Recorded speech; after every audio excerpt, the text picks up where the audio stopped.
American journalist killed in Ukraine. Kyiv region police chief says. This is coming from Reuters. Lviv, Ukraine. An American journalist was shot and killed by Russian forces in the town of Irpin in Ukraine's Kyiv region, and another journalist was wounded. Kyiv regional police chief Andrea Tov said on Sunday. Tov initially said the dead journalist worked for the New York Times. However, the Times said that the journalist had previously worked for the paper but was not currently working for it. So to my understanding, they just wore their press badge, right? If you're in a war area and you don't have a press badge, right, you want to put a press badge on. So, again, the Russian military, they don't give a shit. They're just going to kill you. They don't give a fuck. They see the press badge and they go, ooh, target. They're like, the U.S. police in that instance. U.S. police see a press badge, they're like, oh, I'm going to point my gun at the press badge. It's like magnetism for U.S. police. That's the Russian military as well. So what he did was he just put on his press badge from the New York Times thinking that would gain some clout. Turned out not so much. So again, he was a contractor with the New York Times. Either way, an American citizen was killed by the Russian military. That's big news, right?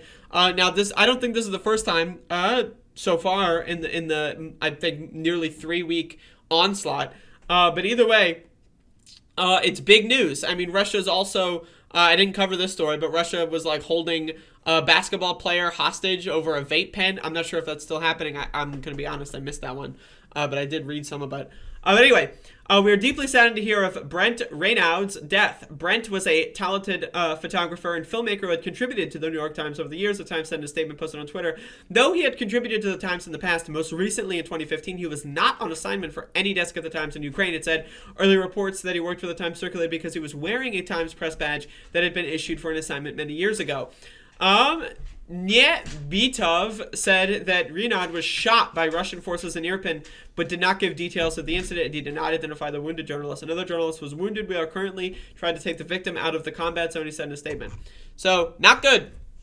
Not good. Not only, again, is the Russian military targeting civilians, but they're targeting journalists, and now they're killing American journalists. Now, again, I personally don't, he's American, so his life is more valuable. I don't buy that shit, right? But the American government is going to be upset, right? And is always going to be upset when American citizens are killed.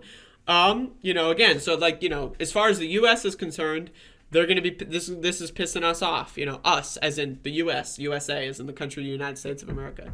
Now, again, in my opinion, all civilians being shot and killed by Russian military is bad. All press, being shot and killed by the Russian military is bad, and we need to keep talking about that. We need to keep talking about that press and civilians being killed by the U.S. military. That said, again, what's going on here? Let's we got to reframe this whole thing. Russia is invading another country because I feel like it. Putin wants to make Russia great again, and he wants to take over former Soviet states.